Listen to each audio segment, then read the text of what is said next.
For 6 seasons, Captain Kirk Cousins led the Minnesota Vikings under center. He was a 3-time Pro Bowler who was mostly a positive force during this time, but with Cousins approaching his late 30s, a lack of playoff success coupled with a torn Achilles in 2023 led to a breaking point. Ultimately, Kirk Cousins joined the Falcons in free agency. The Vikings ended the 2023 season 7-10, missing the playoffs, and with Kirk Cousins gone, they were left without a starting caliber quarterback.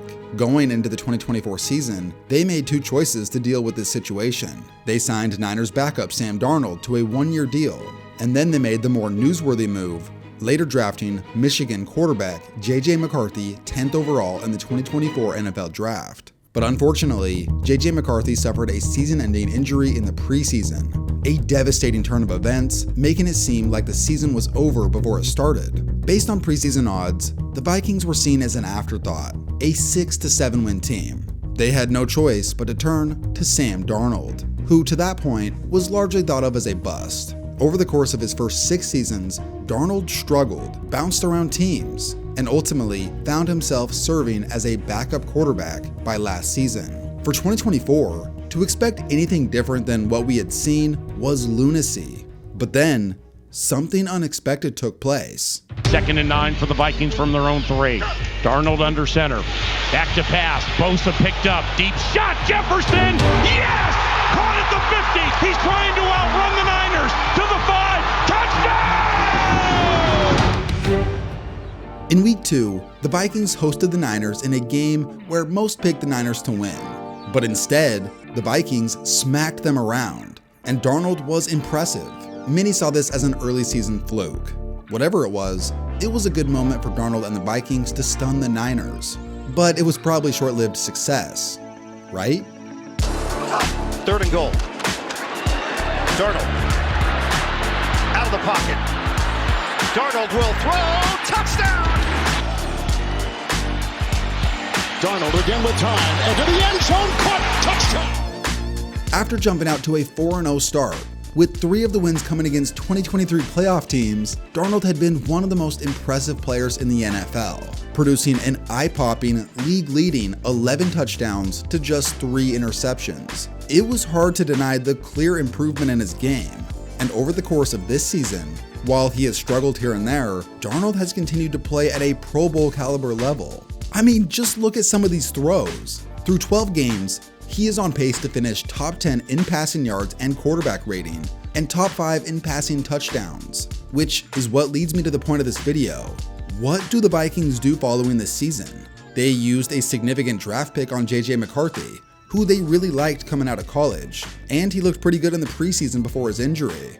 Now, in all fairness, there is still football to be played.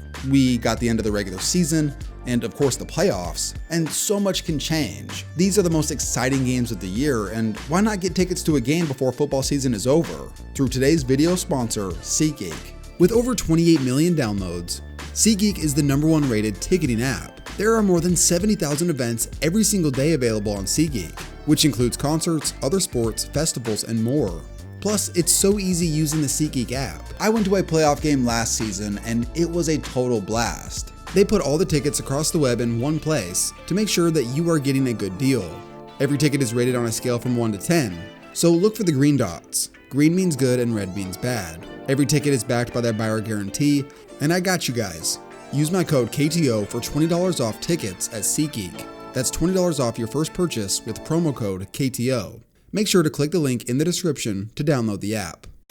You think J.J. McCarthy is better, but off an injury, and they go get Daniel Jones, I don't know what they do. What happens if Sam Darnold wins 2 playoff games, John? Okay, let's play the role of GM and look at the possible options the Vikings have in regards to their quarterback situation following the season, and then discuss the playoff scenarios and which option might fit each the best. Here are the 3 basic options. Option A, stick with the initial plan. Start McCarthy next season and let Darnold go get paid elsewhere. This plan saves cap space and maximizes the value of McCarthy's rookie deal. But this is risky considering you've seen what Darnold can do, while McCarthy has yet to play in a regular season game. Option B, go full Green Bay. Keep both players rolling with Darnold at first. Hey, just because they're division rivals doesn't mean you can't copy something that works. Let McCarthy learn from a veteran, then hand the keys to him at some point. This option offers the most insurance. If Darnold starts sucking, hey, you got your initial plan. If Darnold continues to ball out, you can either trade or keep JJ McCarthy. Whatever works. The big downside here is you have to pay for Darnold, and you lose out on not getting the most out of McCarthy's rookie deal, thus not maximizing your cap space elsewhere. And lastly, we have option C. Go all in on Darnold, trading McCarthy to the highest bidder to help bolster this roster and attempt to make another run.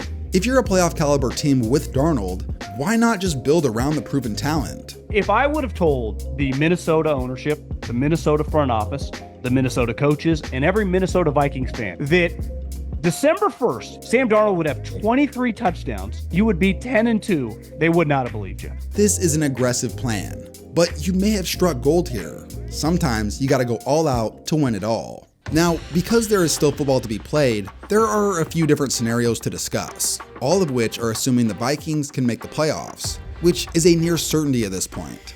Scenario 1, the Vikings make it to the playoffs, but are bounced in the first round. Scenario 2, the Vikings win a playoff game or two, but lose before making the Super Bowl. Scenario 3, the Vikings amazingly reach the Super Bowl, but they lose. And scenario 4, and perhaps the most unthinkable, the Vikings win it all. To be fair, there is some nuance here because regardless of how the team does, the decision on Sam Darnold's future will probably have more to do with how he plays. For example, in 2017, the Vikings went 13-3 and reached the NFC Championship with Case Keenum as their main starter. Keenum finished second in the NFL in QBR and had a pretty solid touchdown to interception ratio. However, the team was mostly carried by their incredible defense and rush attack. And after not performing great in the playoffs, the team quickly found Keenum's replacement for the next season despite the team's success. Now, this Darnold situation isn't the same as that. While the Vikings defense is great this year, Darnold's performance has been far more impressive than what Keenum did in 2017. Darnold has had a much less supportive run game around him. And Vikings fans may be mixed on this, but there'll still be plenty who watched the Keenum and Cousins era of safe dink and dunk football, and they will tell you just how much Darnold elevates this team. So anyways, let's go scenario by scenario and decide which plan would be best. Scenario 1. If the Vikings get bounced in round 1, personally, I think this is the easiest decision of the 4 to make. You're probably not going to go all in on Darnold for the next season, leaving option A and B as your best bets. If I was the GM, based on what I've seen, I would have to roll with option B just because it provides the most security at the position. The only reason I'd roll with A is if Darnold starts playing terrible and starts seeing ghosts again in the playoffs. Scenario 2. If the Vikings win a playoff game or two, things get a bit more tricky. The team only had one playoff win in the Cousins era, and if Darnold matched or doubled that in his first season, you couldn't just let him walk, right? I'd go with option B here once again. Scenario 3. The Vikings make the Super Bowl but lose. Considering the Vikings have not played in a Super Bowl in nearly 50 years, this would be a massive accomplishment. For me, if Darnold played well throughout this playoff run, this opens the door to option C. This run will have proven that this roster is on the cusp of a championship. Darnold is young. He is only 27 years old. Vikings fans may be worried because defensive coordinator Brian Flores will most likely be gone after the season, but that's just how the NFL works. Go find a new D coordinator, trade McCarthy, and go get some more defensive pieces. That's why I would choose option C. And lastly, the truly unthinkable, scenario 4, the Vikings win it all. Well, honestly, does it even matter what they do after this? The curse would be gone. Darnold would forever be a legend in Minnesota. And even if this was lightning in a bottle, who cares? It would be hard not to roll with option C here. You're proven champions now. Pay Darnold, trade McCarthy, and go get some more assets to try and repeat. So in conclusion, this is a great problem to have if you're a Vikings supporter. You guys were supposed to win 6 or 7 games max. And instead, you're not only relevant, but you're in the hunt for the #1 seed and maybe a shot at making a Super Bowl run.